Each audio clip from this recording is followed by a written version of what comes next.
What is communitarianism? Broadly construed, communitarianism refers to a social and political philosophy which puts emphasis on the importance of community in the functioning of political life, as well as in the analysis and evaluation of political institutions, and in understanding human well-being and identity. In particular, communitarianism emphasizes the dynamic connection between persons and the community. This explains why at the core of the doctrine of communitarianism is belief that a person's social identity and personality are largely shaped and influenced by community relations. It is important to note that although a family is a community in itself, communitarianism, viewed in a wider and philosophical sense, is a collection of interactions among a community of people in a given place, or among a community who share an interest or who share a history. In this way, communitarianism usually opposes extreme individualism and rejects extreme laissez-faire policies that deprioritize the stability of the overall community. Historically speaking, communitarianism emerged in the 1980s as a critique of two prominent philosophical schools, namely, contemporary liberalism, which seeks to protect and enhance personal autonomy and individual rights in part through the activity of government, and libertarianism, a form of liberalism that aims to protect individual rights, especially the rights to liberty and property, through strict limits on governmental power.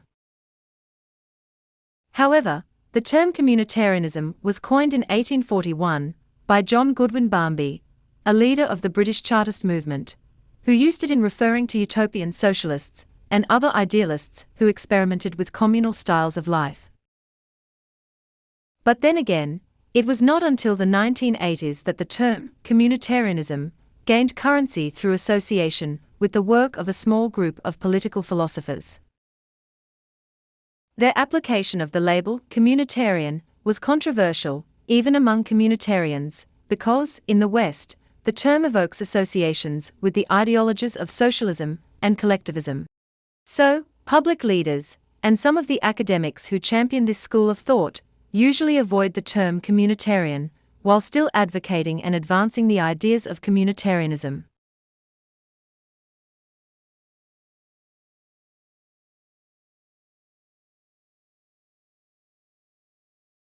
There was a young person named Alex who lived in a world that prized individual success above all else. From a young age, Alex was taught that self-reliance and independence were the keys to happiness. The more Alex could achieve on their own, the more they were seen as successful.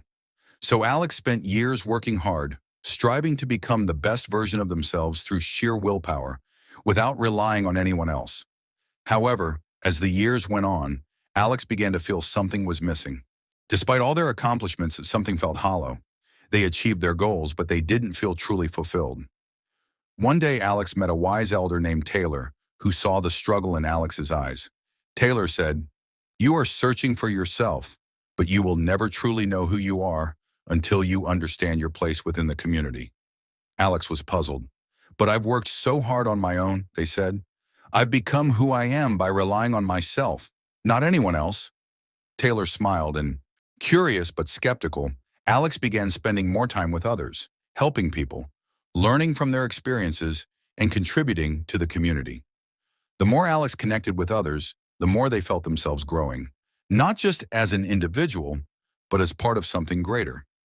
They realized that their identity wasn't something they could create alone, but something that was nurtured by others. In the laughter of friends, in the guidance of mentors, in the shared struggles and joys of life, Alex found the meaning they had been searching for.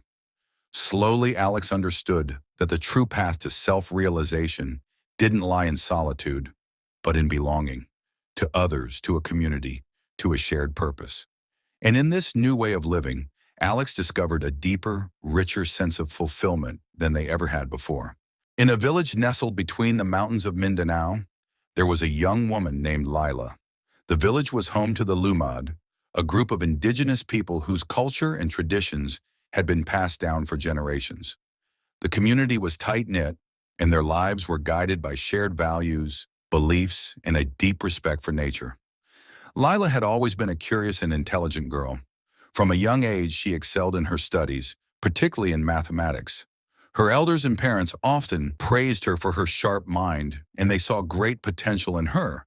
But they also believed that, like their ancestors before them, she should follow the path of the community, an agrarian life connected to the land. Lila's parents, who had lived simple, honest lives as farmers, envisioned a future for her as a steward of the land, just as our ancestors did.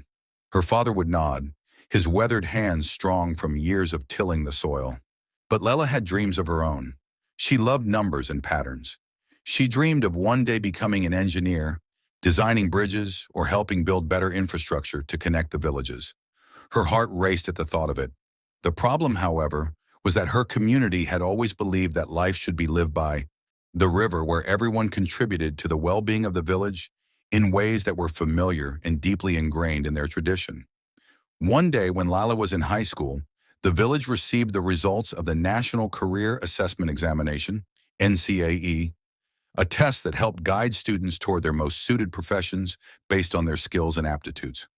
Lila's results were clear. She was exceptionally gifted in mathematics and science, and the assessment recommended that she pursue a career in engineering or technology. When Lila showed her results to her parents, they looked at it with a mixture of concern and confusion. "What will the community think if you leave?" Lila's heart sank. She loved her family and she respected the values of her community. But the thought of following a life she didn't choose made her feel trapped. The river of tradition seemed to be pulling her in one direction, while her heart ached to swim against the current. In her confusion, Lila went to visit the village elder, Tata Salvo. Tata Salvo had always been a wise figure in the community, someone who had lived through many changes.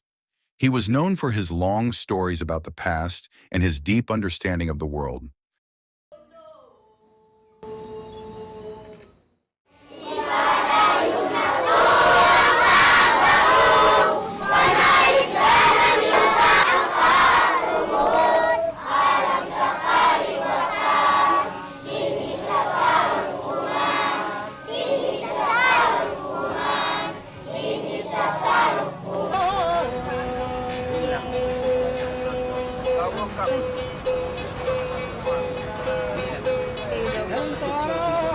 And years passed, and Lila went to the city, new ideas that helped improve her village.